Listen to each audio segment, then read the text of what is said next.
everyone, welcome or welcome back to my channel. If you don't know me, hi, my name is Sarah. I make videos just like this one documenting my nursing school journey here on YouTube, and today's video is going to be about how to do well in nursing school, and specifically for fundamentals because I've only taken fundamentals. That's not true. I've taken other nursing classes, but they were relatively easy. This video is more for people who are just looking for tips and tricks on how to do well in nursing school, whatever. So I'm gonna try to say this in as organized of a way as I can, but it may be like a little jumbled, but I'm sorry, but I'm gonna try. Okay, so let's start with before you even get to nursing school. I would try to get your supplies that you're going to need. So that's going to be most likely a watch or the secondhand. I would steer clear of getting an Apple Watch unless you know that your program definitely allows it. I would not buy an Apple Watch for nursing school just because you may realize that your school doesn't allow it, and then you would have spent like $300 for like nothing, and then would have to buy a regular watch anyway. So I would buy a watch, and that's with the secondhand. And like at first I didn't know what that was, and I feel like dumb. So hopefully someone else doesn't know what that is, I can tell you, so I don't feel dumb. But the secondhand is it's like the little, it's the one that counts the seconds, and it goes tick, tick, tick, tick, tick. You're gonna need that. Not just hours and minutes, but second as well. So that's what secondhand means. I'm thinking, oh, watch have two hands. Like, what do you mean? Ignore me. So anyways, that, and then definitely a stethoscope.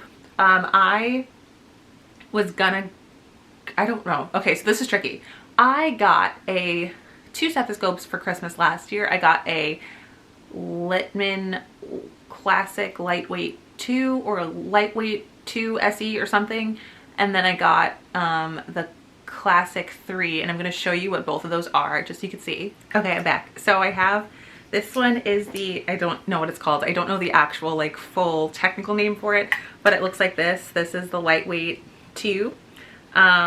It has, see, it's tricky because I think, let me just see. It's good for taking blood pressures, which is amazing because it has like a very like wide diaphragm, and it's turnable, but I don't think the bell works. Oh, it's kind of turnable, but also not. Sorry, let me just see something. I did not use this one in nursing school, as you can see. I wouldn't get this one just because, at least in fundamentals, we had to listen for bruit, and you would hear that best with a bell, and abnormal heart sounds, which you would hear best with a bell. And I tried my best. I know this has a working diaphragm, which is amazing. I don't know if the bell works. Like, it definitely looks like it should, but I don't know if it does. And even if it does, one of my friends, one of my classmates in nursing school, like used the stethoscope. She could not hear anything with the bell side either. So for that reason, I would recommend a Classic 3. It's this one that I've used, and oh, sorry, just little memories. My friend from nursing school gave me this little piglet thing. It's so cute. It's so cute. And I have. You also, a lot of the stethoscope, no one tells you this, you'll need some sort of little thing to put on the stethoscope so you know it's yours. This one just says my name. It just says Sarah. I don't know if you can see it, but I got it from Etsy. And then this, I don't know where she got it from. I think she got it from Amazon, but she gave it to me and it was just so cute. So I got a Classic 3. I got raspberry tube rainbow finish. It's my personality, so I just looks so cute. So the reason why I recommend this one over this one for nursing school is because, like I said before, you're gonna need something where you can listen to the diaphragm and the bell, and I could just hear much more clearly the bell side than this. I don't even know if this has a working bell, but it looks like it should. It turns, like the diaphragm turns, but I don't know. And the difference is, oh my gosh, diaphragm side you can hear normal heart sounds, bell sounds, lung sounds, what have you. And then the bell side, you can hear like lower pitched sounds. So like other things, other things you can hear with this. I actually, was able to listen to a bruit, like a real life one, and it was so cool. One of our patients had I don't know what it's called. I know this is so bad. She had, dialysis like in her arm, and you would hear it like swishing through, and it was like very cool. And so anyways, stethoscope, watch, we did that. Nursing school shoes as well. I would try to steer away from mesh shoes. Unfortunately, I really want to get Hoka's, but I can't because my school does not allow mesh shoes. Your school might. If they do, go for it, do whatever you want, but most schools don't. So I would go for like a leather, a type of clog, but not a Croc because those have holes in them, unless it's like the Crocs that don't have holes in them. Some sort of like closed toe shoe. I would look on your school's website to see if they need all white or all black, because some schools are either of them. Some schools are both. I think my school's technically both, but everyone wears white shoes. Like no one wears black shoes in my school. Find out for sure before you buy them. The ones I use are the Clove shoes. I have posted 2 reviews on my channel if you want to watch them. I think there's definitely like a learning curve. Sorry, I keep thinking there's like, I feel like a hair on my lip or something. I don't know. I feel like there's like a learning curve to those shoes, or at least they were. I wouldn't say they're like life-changingly comfortable or anything. Like they definitely get the job done. And they do come with a badge reel and pens, which is nice. But don't expect anything crazy out of them. I'm just saying, if you choose to go with the Cloves, don't expect anything crazy. I don't find them like extremely comfortable. But you know, they're not uncomfortable. They're just not like, oh my gosh, you know. Also a badge reel. And then no one tells you this, but you also will need, unless your school gives this to you, you'll need like a clear badge holder that clips onto your reel, unless the badge reel comes with it or unless your school gives it to you. My school didn't. They were kind of just like figure it out. And so I bought a 10-pack off of Amazon and gave them to my clinical group because no one had them. I will link that down below as well. You will need a pen. Obviously, that's like, you get that at a school thing, you know. You'll need basic school supplies, so like notebooks, pens, highlighters, post-it notes, index cards. If you probably will need a laptop, like an actual computer. I have a laptop and a tablet. I don't know if you'll be able to get by, it depends on your program, with just a tablet. So if you're debating like, should I get a laptop or a tablet, I would get a laptop because certain computer software stuff doesn't work on an iPad. So I would just recommend, because a lot of nursing schools do like computer-based things, like mine does, CoursePoint Plus and ATI, and I could not imagine doing a virtual simulation on an iPad. You might be able to, but I would just be freaking out that something's gonna go wrong and I'm gonna get like a 60% on my simulation. I would just steer clear of that. Also, I can't take, I mean, I can, but like I'm scared to do like assessments and tests and quizzes on an iPad. Like I just feel more secure on a laptop. But if you have an iPad already, I wouldn't stress out. Just find out for sure before you like make any big purchases if you'll definitely need a laptop. With that said though, I do take all my notes on an iPad, so you know, it's whatever's in your budget. So that, basic school supplies. What else? Compression socks, you probably should get them. It depends on how long your clinical days are. Oh, I don't know if I'll include this in my other video as well, but there are 3 books you're definitely gonna need if it's not on your book list. I will get it for you now. Okay, so I know I said 3, but it's actually 4. So this first one is the Davis's drug guide. If you don't have some version of a drug guide on your book list, I'd recommend getting the Davis one. It is amazing. You will use it through nursing school. You will use it to look up medications when you're in clinical. Like I would definitely bring it to clinical, do all of the things with it. It helps me fill out my school does ATI and they would have us do like medication templates. Amazing. Also this book, it is a nursing diagnosis handbook, some version of this book. You don't need to have this one specifically. This is just the one that I bought. I got all of my supplemental books I got off of eBay actually. So I think I got this for like 10 bucks. Hello. And when you write your care plans, this will save your life. This will save your life. This literally will save your life. Say you're trying to write a care plan and you're like, I don't even know where to start. I don't know what to do. I don't know anything. And you're scared to ask your professor or your clinical instructor or your friends. Or it's in like the middle of the night and your care plan's due like the next morning and you can't ask anyone. Not talking from experience or anything. I'm just saying.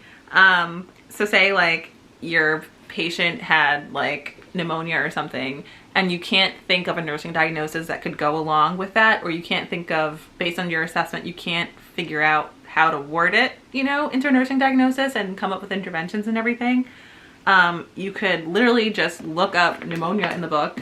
It's under respiratory infection, and it will tell you possible diagnoses that your patient can have. So activity intolerance, ineffective airway clearance, ineffective breathing pattern, deficient fluid volume, impaired gas exchange, imbalanced nutrition, ineffective thermoregulation, risk for aspiration, risk for infection, risk for injury, risk for suffocation. And it'll tell you like what those nursing diagnoses are. And then you go to this big like white section in the book, and then you find the you find the applicable nursing diagnosis, and then it'll tell you the interventions for that nurse. It just writes your care plan for you, and it's amazing. And it even tells you the client outcomes for it and everything, and highly, highly, highly recommend. This made me get, I won't say made me, but I was able to get a very high score on my first care plan, so I was like very happy about that. Also, you will, if you don't have some version of this might be dependent on the program, because some programs have like a specific physical assessment class. Mine does not. So they kind of put mine in between fundamentals and med-surg, like that's when we learn assessment, but we don't have like a particular class. But they still expect us to know everything. So I got this book. It's the Jarvis Physical Exam and Health Assessment book. It's the 8th edition. There is a 9th edition out now, but this was published in 2020, so it's still pretty relevant, I would say. And I got this on eBay as well, I think for like $15, something stupid like that. And it's amazing. Saved my little behind when I was doing my physical assessment skills checkoff. And in clinical, I brought this book to clinical, so like if my patient had like a skin issue, I knew what I was looking at, because they have pictures and everything. It's truly amazing, this book. I love this book. They even tell you like the questions to, like, I just get this book if you don't have some version of it, or like I would just get this book, please, off of eBay, something, find it, get it from your friend, get it from your mom, get it from someone, get this book. The last book is the Davis Q&A NCLEX style questions.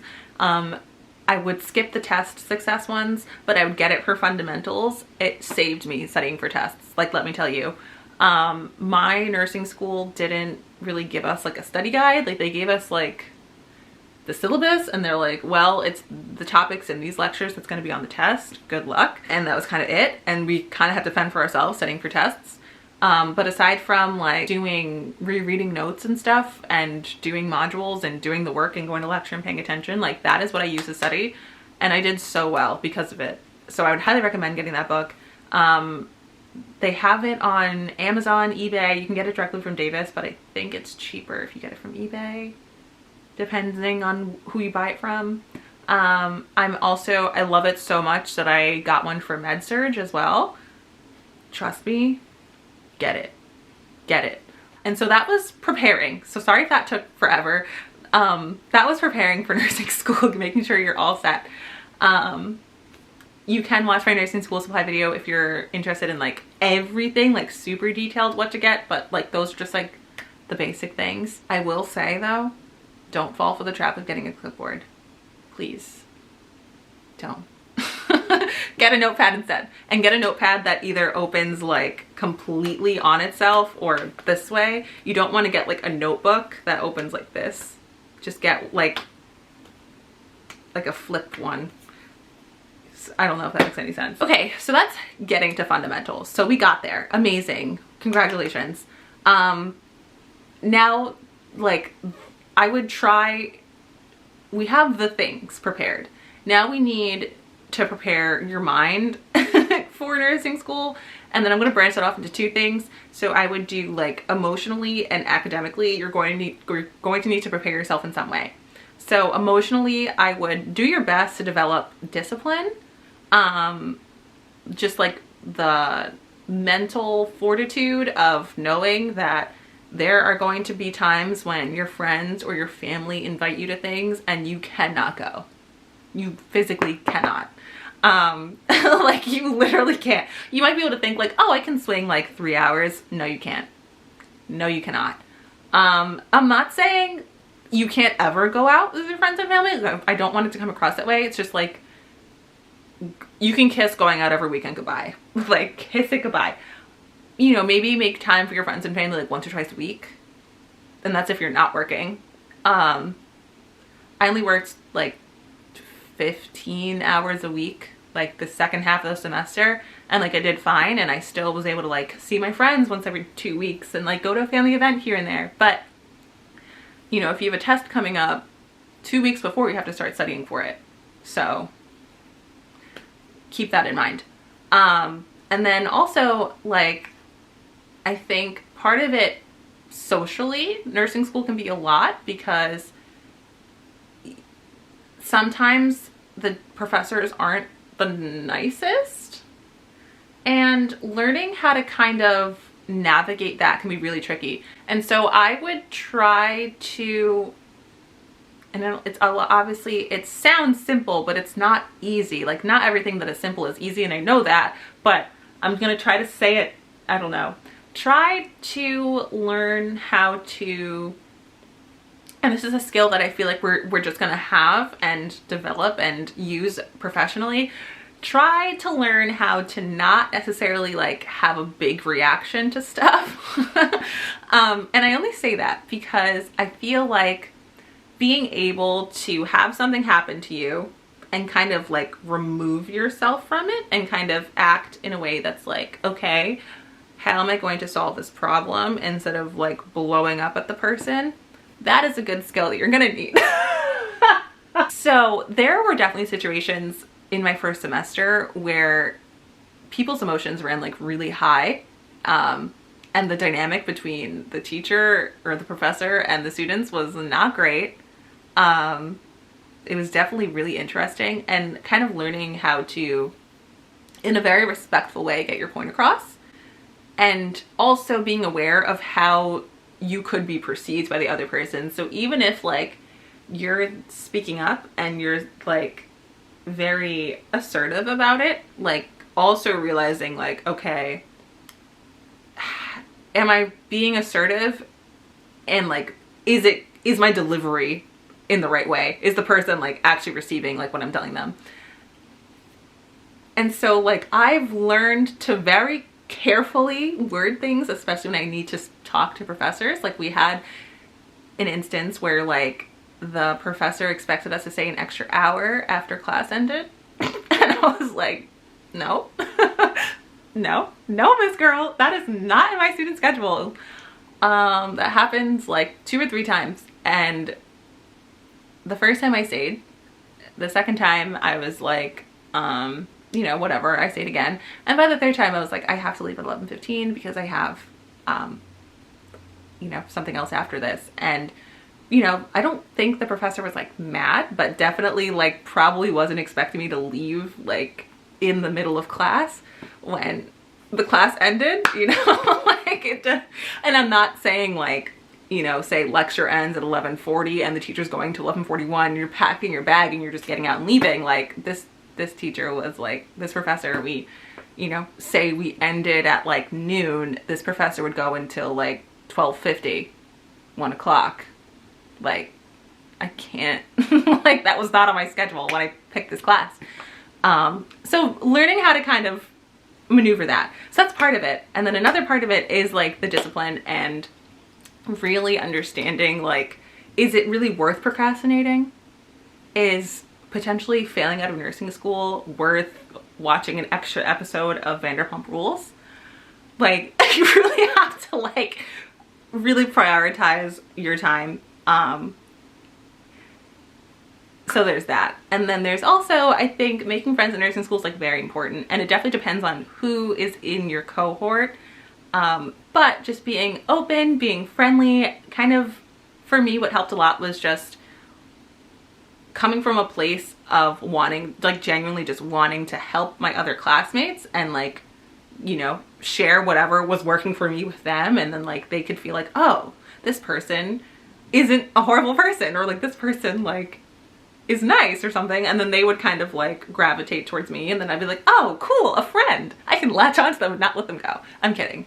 But you've seen probably in my vlogs like how I've, you know, mentioned little things like, oh, like my, you know, even my stethoscope, like my friend got me this, and like I would share my, I literally took, you're not supposed to do this, but I took pictures of like my nursing success book, like the fundamentals success book, the Q&A thing that I was talking about, and I would send them to my friends, and like they would feel grateful for that, and like spend time with them, and like go to study groups with them, and then you just like build friendships. But also, not only does it make studying fun, but two heads is better than one in nursing school. Like if you need to figure something out, like sometimes just like asking your friend like, hey, like this symptom of dyspnea does not make any sense, like can you explain it? And sometimes just having them explain it is just so much better than like professor explaining it, because like they'll just like give you like a textbook way of saying it, but like the friend will not give like a thumbs down version, but the way that they understand it is like a way that you can understand it, you know what I mean? And so studying for tests with friends helps so much and makes everything fun and less daunting. However, I will say try not to goof off too much, because you don't want to waste too much time, but you know, bonding with other people is definitely a good thing. I can definitely get behind that. So that was like the physical, mental, oh, so now academic. So to prepare for fundamentals and to do well, I would do your best before nursing school to learn dosage calculation. There are some great videos on YouTube that teach you this, and I used Lecturio for mine. That's how I taught myself dosage calc. It's just one thing that you're not going to want to try to learn in the thick of everything, you know? Like my program did not teach us that, we had to teach ourselves like over the summer and during the semester, and we had our dosage calc exam on November 1st.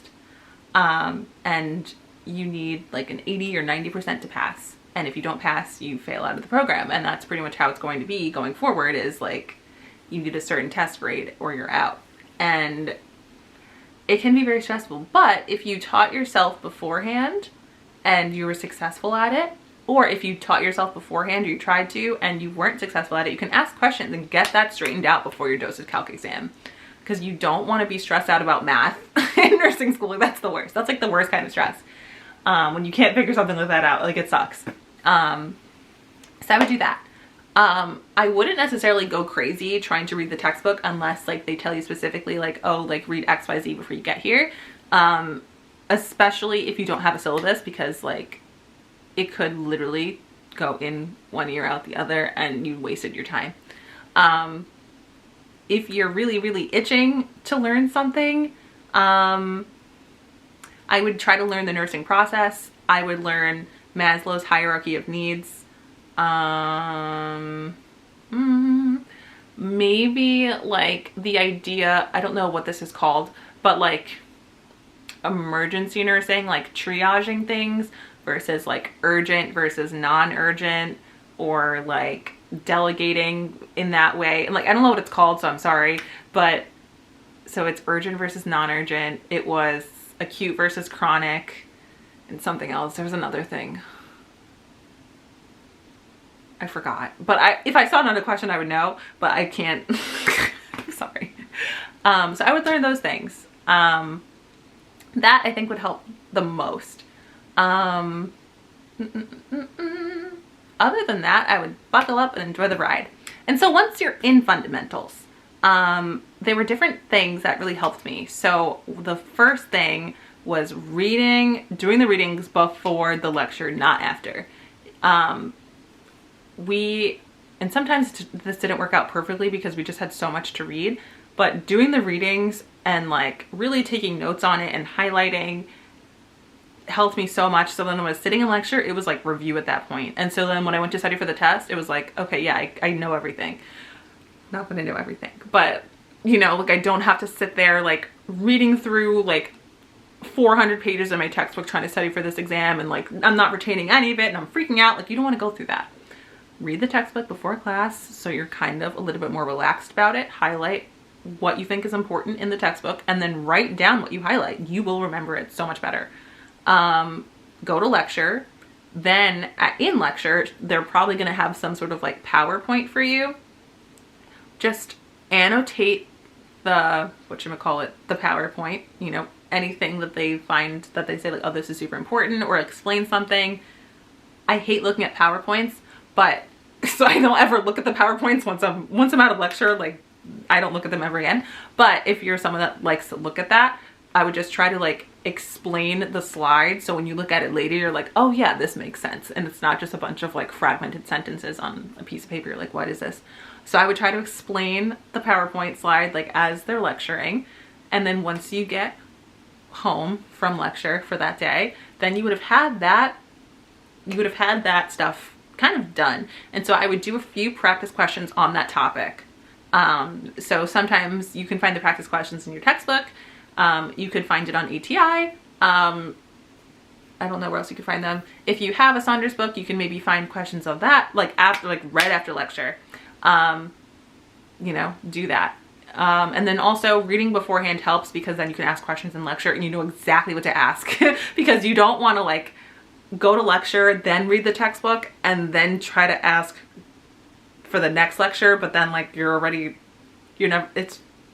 or email your professor if you, in the moment you're studying and you're like, I don't understand this, email your professor or text your friend. Obviously pay attention to lecture. I shouldn't have to say that, but you would be surprised how many people don't. I don't understand, but it's fine.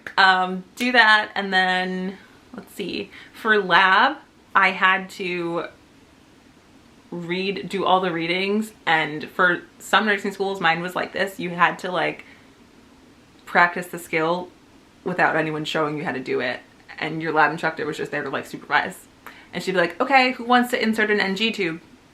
And we'd all be like, nope, I don't want to. But you have to, because if you don't do it now, is your first time practicing the skill going to be on a patient or on a mannequin? Like, which one do you want? So you really want to do your readings, watch your lab videos as if you are going to practice it for a person on the first time you go to lab. And you really want to take that seriously. For clinical, I kind of survived because I had this book and my drug book. I had to bring the drug book to every clinical because my patient would have medications and I would not know what they do. And when you give medications, you have to explain like to the patient, like even if they've taken it a billion times, like what the medication is, what it's for, important side effects that they have to let us know if they're having, like whatever. And there was this one patient, and it was my first med pass, so you gotta cut me some slack. It was my first time giving meds, and I was like, oh, you know, so-and-so, this is your Pepsid. And I was like, here you go, because I didn't know, because my clinical instructor just like yanked me from the conference room, and she was just like, give her this med. And I was like, okay. And I didn't know anything. I didn't have a chance to prepare. I didn't look at the chart. I did literally nothing. And the patient was like, what is this for? And I'm just like, and my clinical instructor was like, it's for stomach acid. And I was like, it's for acid in your stomach. I was just like, terrifying. I knew she was pulling my leg because she obviously knew what it was for. And I got back to my conference room and I was telling my classmates and they were like, you didn't know what Pepsin did? I was like, no, I've never heard of it before. So it's just like, having a drug book definitely helps. Also, I wish I used sooner in nursing school. So sometimes in lab or in lecture, if they didn't really explain something properly, or I shouldn't say that, if they didn't explain something in the way that I could like understand, or I just needed to be shown something one more time in lab or something, I would go on Lecturio, because they have, amazing lectures, clinical skills videos, amazing. So if you don't have those resources, like we had Course Point Plus, so we were able to like see all the videos, but if you don't have something like that and you just need to just like see it, I'd recommend that highly. Love it, love it, love it. Also Registered Nurse RN on YouTube I used a lot, and then Picmonic I used for fluids and electrolytes. That saved my behind. Oh my gosh, I'll be using it again. If you can't remember something, go on Picmonic. Go on Picmonic. Please do yourself that favor. I do have an affiliate link. You can save 20% down below if you want to. Please do yourself that favor. I love Picmonic, and I showed my friends, because at first they were like really skeptical. They were like, girl, be so for real right now. Like the first video I showed them, but like they remembered it. They remembered their lab values. I'm telling you, it's going to seem so ridiculous when you first start doing it, but you will remember. I literally remember from like 2 years ago, I watched the nursing process video when I was preparing for nursing school, and I still remember implementing IMP. If you know, you know. But like, I still can picture the electrolyte tree in my head. If you know, you know. You gotta get Picmonic. So that's that. And so the only other thing is test prep. Obviously make sure you do all your assignments. I shouldn't have to say that, but I guess. Test prep. So my process for taking tests and fundamentals, I would do the things I mentioned before. So I would do all the readings, go to lecture, pay attention to lecture, do practice questions after, and then I would aim for 2 weeks before your test starts, because it actually sneaks up on you really, really quick, and you'd be surprised how much information is covered in one test. So I would not wait for the day before, even the weekend before, to start studying. I would attempt to start studying 2 weeks out from my test. Attempt to. So sometimes nursing school is busy and you literally can't, but if you can, I would try. So I would do all those things I previously mentioned. And then I would go through, I don't know if you have access to this, but I can't talk today. This is just what I did. I would go on ATI. I had a tile, like a little square thing called Engage Fundamentals 2.0. I went in that. I found the module that correlated with what we were learning in class. I would go through the whole thing. I didn't care if it was super repetitive. I didn't even care if it wasn't repetitive, and everything was completely brand new information. I did not care. I would go through that whole module because our tests were in ATI. So I'm telling myself, there is no way that all of this is going to be irrelevant. There's no way, because it's ATI. So it's like, anyways, I went through that whole module. And then after the module, I would then do my practice questions in the Davis book. If I felt like I got enough questions right, I felt like pretty confident, I would move on. And then in the ATI Engage Fundamentals thing, there was like a module and then a quiz. And so I would get like 30 or so practice questions just on that topic, and it would tell me what I got right and wrong. So I would do that. And then if my score was an 80 or above, I knew that I'd be okay in that subject. If it was like below a 70, like below an 80, I would go into my green, I don't know if you've seen it, like we have in the ATI package like a green review book. I would go into that and then read those topics before my test. And that was it. Because I didn't really need to study that much, because I did all of that work beforehand, you know, while I was going along. So then when it came to study for my test, like it really wasn't that bad. If I really wanted to go above and beyond, I did this on the first test and I think my nutrition test. I would go through all of my resources and just make a giant outline.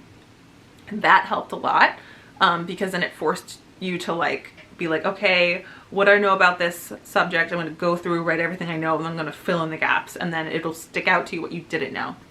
Also, day before the test, every test, I would get together with my friends. We'd go to the library. We would bang it out. This really helped for, we figured out that this was a thing that we needed to do this, like this third test, I think.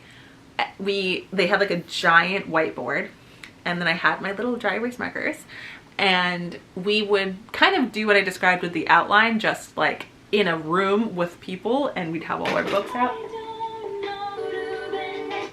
Sorry, I love Taylor Swift. I hope that didn't like wreck the vinyl. Anyways, giant whiteboard, we'd write down everything. Thank you. You've made it to the end of this video. Oh my gosh. Wow. If you are starting fundamentals, good luck to you. I think you will do great. If you don't, try again. Do not give up on nursing school. If nursing school is truly for you, you will get your RN one way or another. So just trust that. Yeah, I am now starting med surg. I'm starting my second semester, and oof. It's gonna be rough, but it's okay. If you've made it to the end of this video, thank you so much for watching. If you want to see my face again, consider subscribing, and I will see you next time. Bye!